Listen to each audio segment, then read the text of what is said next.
Hello everyone, welcome to my channel.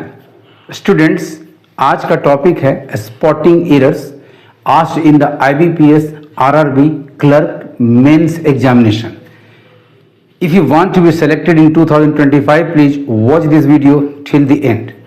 तो आइए topic शुरू करने के पहले इस वीडियो को लाइक कर लें, मेरे चैनल को सब्सक्राइब कर लें, साथ साथ बेल आइकन को प्रेस कर लें ताकि आपको सारे नोटिफिकेशंस, लेटेस्ट नोटिफिकेशंस मिलते रहें। Let us start. Each of the questions is divided into 5 segments labeled A, B, C and D and E. The last segment is named no error. यदि दिए गए सेंटेंस में कोई एरर नहीं है तो आपका आंसर ऑप्शन नंबर E होगा। रिमेनिंग 4 सेगमेंट्स में के हर सेगमेंट में एक वर्ड को हाईलाइट किया गया है, अंडरलाइन किया गया है, वही एरर आपको देखना है। पार्ट्स ऑफ स्पीच की गलती हो सकती है, स्पेलिंग की गलती हो सकती है, टेंस की गलती हो सकती है, यानी ग्रामर का जितना भी अच्छा ज्ञान आपके पास है उन सभी को अप्लाई कर दो और काम करके आगे निकल जाओ। तो आइए नंबर 1 की बात करते हैं। पहले the results of the survey. Survey का रिजल्ट होता है,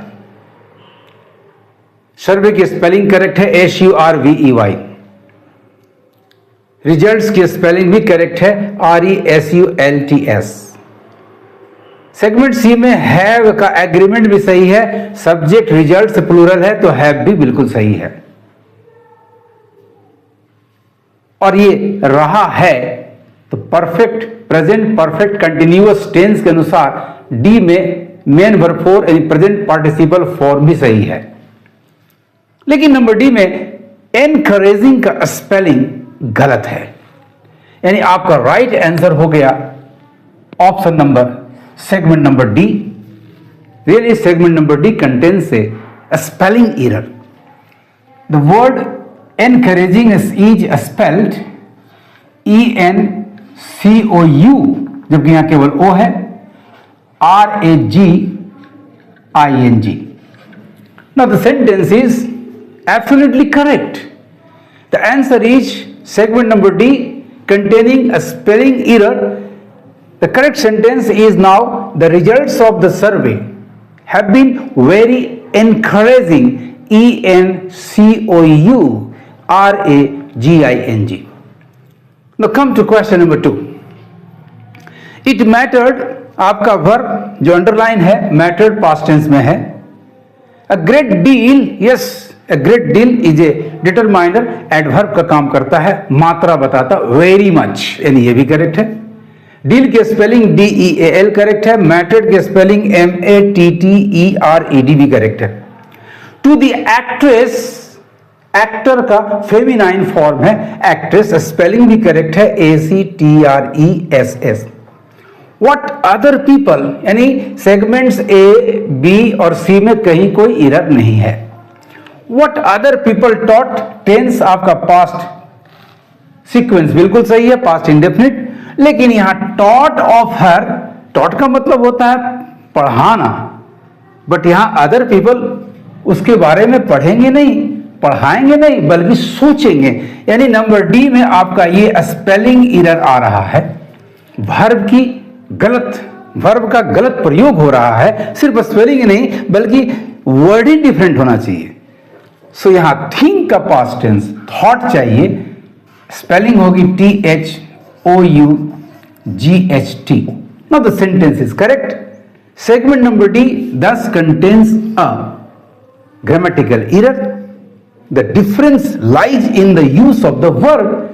In place of taught, it must be thought. Taught nahi, thought. Now the sentence is correct. It mattered a great deal to the actress what other people thought of her. Now is the turn of question number 3.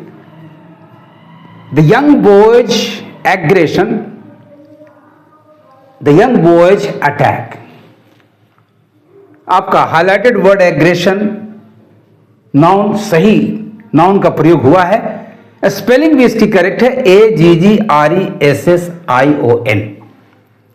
यानी segment number A में कोई grammatical error नहीं है। Is actually A defence, अभी तक ये noun है तो डिफेंस करेक्ट है हमारा, DEFENC, स्पेलिंग भी करेक्ट है।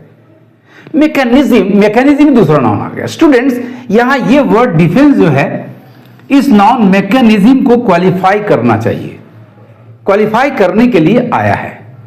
और नाउन को क्वालिफाई करने वाला वर्ड नाउन नहीं बल्कि वो एडजेक्टिव होना चाहिए। इसका एडजेक्टिव फॉर्म होगा डिफेंसिव। इसका मतलब सेगमेंट नंबर बी में जो वर्ड नाउन, जो नाउन का प्रयोग डिफेंस है, that is not correct. Instead of this noun defence it must be it's adjectival form defensive, और जो सही रूप से इस नाउन फॉलोइंग नाउन मैकेनिज्म को क्वालिफाई करेगा। अगेंस्ट रिजेक्शन, डी में रिजेक्शन सही है, स्पेलिंग भी सही है, REJECTION। यदि हम डिफेंस को चेंज करके डिफेंसिव कर दे तो हमारा सेंटेंस करेक्ट होगा। So our error lies in segment number B, so mark it as your answer. Question number 1 में आपका आंसर डी हुआ, क्वेश्चन नंबर 2 में भी डी आया, क्वेश्चन नंबर 3 में आपका आंसर सेगमेंट नंबर बी हुआ। The correct sentence is now the young boy aggression is actually a defensive mechanism against rejection. It's really very easy as well as interesting, provided you have a profound knowledge of English grammar. Now let's come to question number 4. There are no easy solutions. और उधर है to the problems, यानी word solution, noun solution बिल्कुल correct है। SOLUTIONS spelling भी बिल्कुल perfect है। To the problems, problems की स्पेलिंग भी सही जा रही है, PROBLEMS। ऑफ न्यूक्लियर, यहां भी स्पेलिंग एरर नहीं है, NUCLEAR। डिस्पोजल, ये गलत स्पेलिंग जा रही है, यहां ई की जगह आई होना चाहिए था, यानी करेक्ट वर्ड होगा DISPOSAL, disposal. So your error thus lies in segment number D. Mark it as your answer. The correct sentence will now be, there are no easy solutions to the problems of nuclear waste disposal, DESPOSAL की जगह DISPOSAL होना चाहिए था। Now come to the last question, that is question number 5. Why should any religious group feel threatened by a genuinely secular state, for it remains the best bet for the religiously inclined, whatever be their faith, अब आइए highlighted words को देखें गौर से। तो first highlighted word आपका segment A में है threatened, spelling THREATENED बिल्कुल करेक्ट है।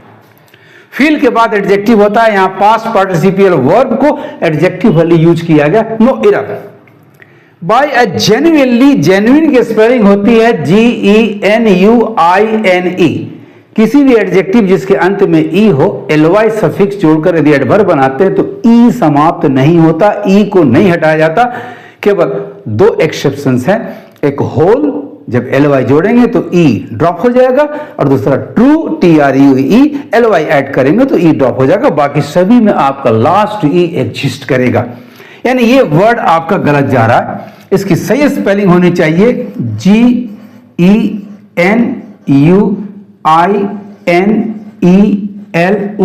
यानी केवल लास्ट में ly के पहले ई आपका मिसिंग है, जिसके वजह से सेगमेंट नंबर बी आपका एरर कंटेन करता है। So mark segment number B as your answer. Remains the best bet for the religiously inclined, plural noun है, वट एवर बी देयर, इसीलिए देयर भी करेक्ट है। फेथ बिल्कुल सही नाउन, सही spelling FAITH। So the correct sentence, जब genuinely के spelling को हमने करेक्ट किया, सुधार दिया, तो आपका करेक्ट सेंटेंस होगा, why should any religious group feel threatened genuinely, GENUINELY,